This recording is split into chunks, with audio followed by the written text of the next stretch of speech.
Une jeune femme avec un carré plongeant ainsi qu'une paire de lunettes noires marchait dans un long couloir. Éclairée par des lumières ternes, elle se dirigeait vers son bureau situé au fond de cette longue allée, emportant avec elle un dossier ainsi qu'une tasse de café corrosien. En accédant à la pièce, elle découvrit une personne regardant par la fenêtre du bureau. C'était un homme d'environ une vingtaine d'années, ayant de courts cheveux blonds ainsi qu'une barbe de 3 jours. Il avait aussi plusieurs blessures et était vêtu d'une attelle au bras droit. Il portait un casque sous son bras valide. L'agente ne tarda pas à reconnaître l'armure blanche et noire typique des soldats de Koros, la planète mère de l'Arc. La femme l'invita à prendre place sur un fauteuil situé en face de son espace de travail. Il posa son couvre-chef devant lui. L'agente remarquait de nombreux impacts sur sa tenue. Elle s'installa sur un siège de bureau situé à l'opposé du soldat et lui fit face.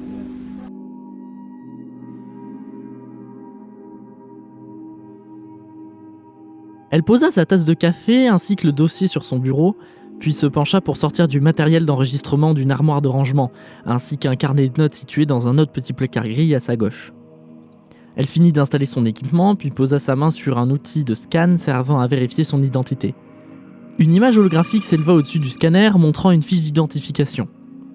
ID ASDR 7943, nom Naomi Hale, fonction agente des services de renseignement de l'Arc. L'agente retira sa main puis attrapa sa tasse pour boire une gorgée de café. Avant d'aller plus loin, je vais vous demander de vous identifier. Le soldat posa à son tour sa main sur le scanner d'identification. ID GDK 4093. Nom David Hayward. Fonction gardien de Koros. L'agente prit un stylo en main puis nota les informations données par le scanner. Après quelques instants, elle lança l'enregistrement. 6205e cycle de Koros, soit 3e quart de 2035 en année terrienne. Elle ouvrit ensuite son dossier puis se mit à lire la lettre contenue dans ce dernier. D'après les informations étant parvenues, vous avez souhaité rentrer en contact avec les services de renseignement de l'Arc après votre agression, c'est bien ça ? Le soldat acquiesça. L'agente lui faisait signe de commencer tandis que le soldat se réinstallait correctement sur son fauteuil. C'était il y a quelques jours environ. Avec mon binôme GDK 4727, S. Fewell, nous faisions notre patrouille nocturne habituelle dans le secteur D. Nous étions sur la fin de notre tour de zone quand nous avons entendu un appel à l'aide. « Qu'avez-vous fait ?» demanda l'agente, reprenant une gorgée de café tout en écrivant des notes dans son carnet.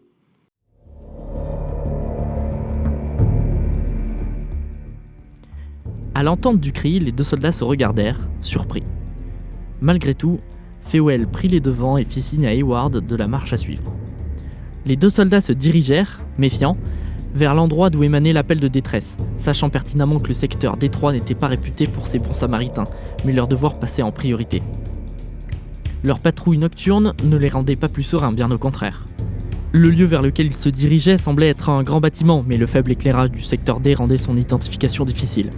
Par sécurité, ils préférèrent activer le système de vision nocturne que leur offrait leur équipement, puis préparèrent leurs armes à l'assaut. Hayward avait l'air mal à l'aise avec cette histoire. L'agente le remarqua notamment à sa façon de bouger sur le fauteuil.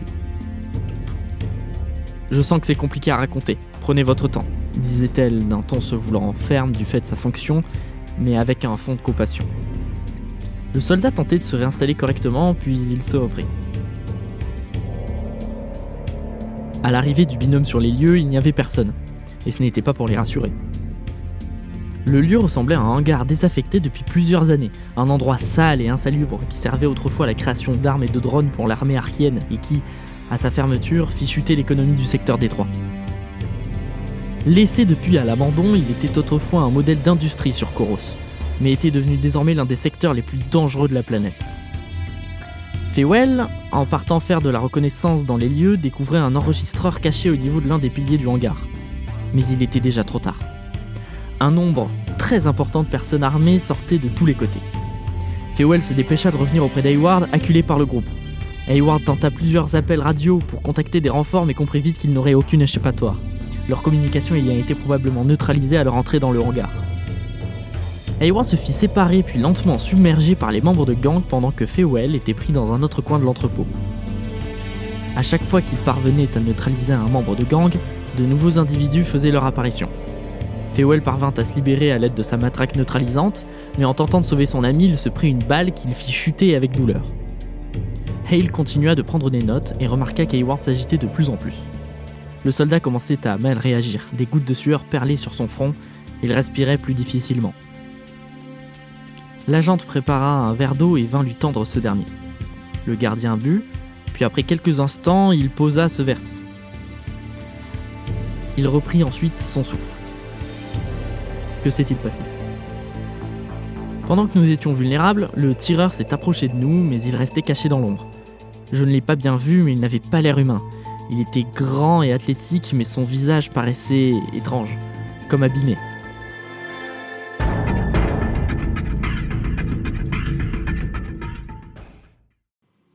Le mystérieux individu s'approcha des soldats en passant par le chemin ouvert par les silencieux membres sous son commandement. Il regarda Hayward d'une manière si perçante que le soldat ne pourrait jamais l'oublier. « Tu vas faire passer un message pour moi. » Le mystérieux personnage tira de nouveau sur Fewell avant de s'accroupir près d'Hayward. « Nous avons infiltré l'arc de toutes parts. Les fantômes sont là et on ne compte pas s'en arrêter ici. » L'agent se sentit mal pour le soldat. « Comment vous en êtes sorti ? » Quelque temps après la disparition des fantômes, mes systèmes de communication sont redevenus opérationnels. Fewell est mort dans mes bras et quelques minutes avant que les secours n'arrivent.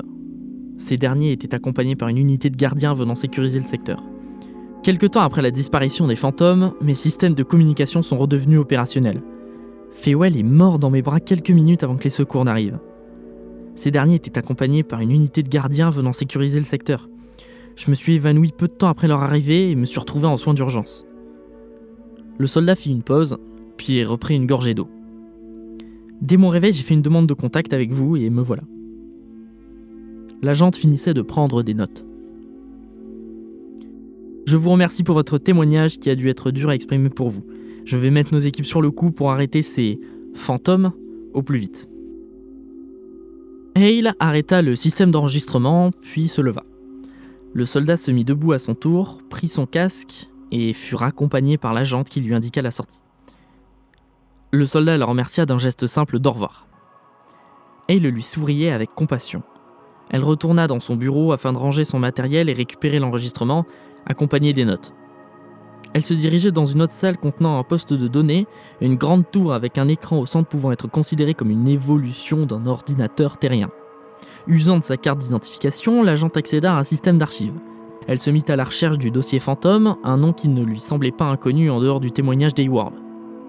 Elle remarqua dans la barre d'accès que l'archive Fovic venait d'être actualisée assez récemment, à sa surprise. Cependant, elle se concentra sur son objectif. Hale avait enfin fini par trouver un dossier contenant un nombre assez conséquent de fichiers.